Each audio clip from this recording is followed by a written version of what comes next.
重生后我发布国产手机，压力总裁贾布斯之死。该死的！为什么偏偏选在我们全新产品即将上市的前期？我们怎么办？先别慌，操作系统哪里是那么好开发的？三金顶多就是用开源的 Linux 系统做的改造，跟咱们已经优化了几百个版本的系统没法比。你们快去催代工厂加快速度生产。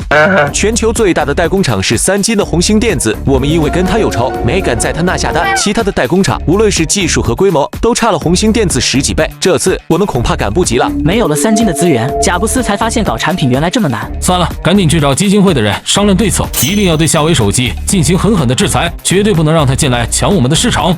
另外一边，在得知三金研发了纯国产操作系统时候，全大夏都沸腾了。有生之年居然能看到纯国产操作系统的诞生，终于不用再受外国人的鸟气了。我以后就是要狠狠的支持国产。去他妈的谷歌，去他妈的压力，我只用夏威。夏威手机是全球第一款全面屏手机，它有着超越时代的先进设计，遥遥领先于全球友商。当天，贾布斯高价买到了一台夏威手机。这个鸿蒙系统简直就是集安卓和 iOS 系统两家之长改良优化出来的产品，全面屏的设计和交互更是神来之笔，还有屏下指纹解锁、灵动岛等神奇的设计，直接把体验拉满了。贾布斯惊恐地发现，要是拿新款压力手机来跟夏威竞争，那绝对会死得很惨。总裁不好了，咱们公司被大夏列入制裁名单了。大夏官方针对我们涉嫌垄断和泄露隐私进行了2000亿的顶格处罚，所有的罪名都跟霸国制裁新讯公司时的罪名一模一样。这摆明了就是大夏官方在为三金出头。谷歌公司比压力还惨，官方禁止了谷歌在大夏的所有业务，并且同样罚款了2000亿。消息一出，两家公司的股票直接跌破了之前的最低点，并且还在不断下探。现在即便我们再怎么宣传夏威手机不好用，用户们依旧在疯狂的抢购。所罗门，现在该如何是好？智库们表示，这款夏威手机是超越这个时代10几年技术的产品。再这样继续下去，压力公司就要完了。该死的！几天后，三金接受了帝都电视台的采访。轻舟已过万重山，国产手机最艰难的路已经走完了。我相信，在新苑资本和夏威公司的合作下，国产手机将会代替外国手机引领世界风潮。是的，国产手机从崛起到遥遥领先，最终都指向了一条路：技术为王。Boss， 有一位来自圣洛都时报的记者想采访您。行，让他进来吧。三金先生您好，我叫朵莉亚，我想代表霸国官方跟您谈一谈。你是基金会还是霸国官方的人？现在霸国官方不都是基金会的人吗？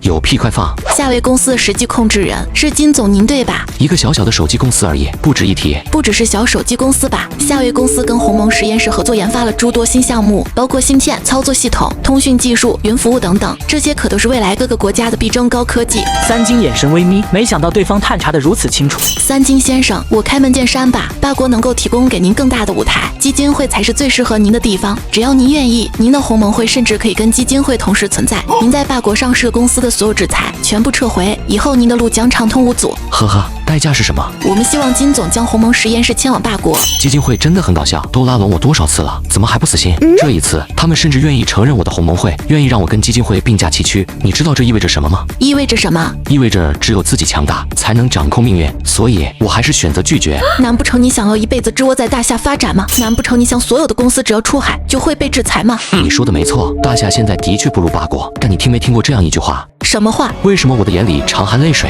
因为我对这土地爱的深沉，即便是我死了，血肉和骨头也必须腐烂在这片生我养我的土地里。三金，你绝对会后悔的。当天，三金紧急召开了高层会议。目前我们在霸国最赚钱的业务就是新讯 TT 了，不过恐怕用不了多久 ，TT 公司怕是也得被制裁，强迫交给霸国人管理。所以我决定，与其吃人家施舍的剩饭，不如早点体面退出，这样那1000亿霸国币的罚金也不用交了。Boss， 我们支持你。等我们祖国强大的那一天，我要霸国求着我们回去开公司。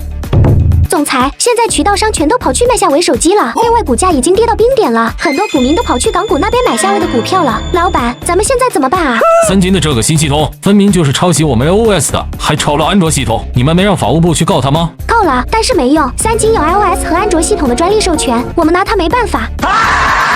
无耻，无耻啊！贾布斯怒火攻心，拿出灵药疯狂地往嘴里炫，突然他喉咙一甜，一口鲜血喷涌而出，直接倒地不起了。当贾布斯被送到医院的时候，已经彻底凉透了。贾布斯先生是胰腺癌晚期，一直不来医院诊疗，又不知道吃了什么乱七八糟的药，加重了病情。被拉到医院的时候，全身器官都衰竭了。贾布斯一死，三金指挥新苑资本的操盘手们开始痛下杀手，无数散户和机构开始恐慌性抛售。这一天是美股市场有史以来科技板块最惨的一天。老板，今天可真是大丰收啊！霸联储加息在外面疯狂收割果实，我们就在股市里收割霸联储的果实，主打一个不让中间商赚差价。咱们这算什么？还是基金会厉害？我听说这几天樱花国和阴阳国的股市狂飙不止，已经创新高了。现在两国的国民都在倾家荡产的往股市里砸。他们难道不知道这是霸国收割的前兆吗？尤其是樱花人都已经被收割过一次了，难道还不吸取教训？他们不是不知道现在什么情况，但是他们都认为自己不是最后一个接班的人，认为自己能在暴雷之前逃走。这小樱花和小阴阳还真是作死啊！另外一边，基金会的主神们全都面带焦虑，不能再这么下去了。我们辛苦放大招在外面收割来的果实，全他妈被三金给割走了。我们罚了三金1000亿，他起码从股市里赚走了3倍。三金给脸不要脸，我建议直接动用非常手段吧，等不到大招的最后阶段了。三金的老婆是不是正在负责海外的芯片业务？没错，芯片业务这1年一直是公子院在搞。那就拿他开刀，杀鸡儆猴。谢猛，马大国不是你的地盘吗？这件事就交给你来办，你想办法从公子院嘴里撬出所有的芯片技术。行，但是先说好了，麻大国是我的大本营，一旦三金有什么手段甩过来了，基金会必须兜底。放心，基金会是个大家庭，出了事自然是基金会兜底了。大家都听到了，如果基金会不兜底，这个任务我会立刻放弃，到时候谁也不能说我一个不字。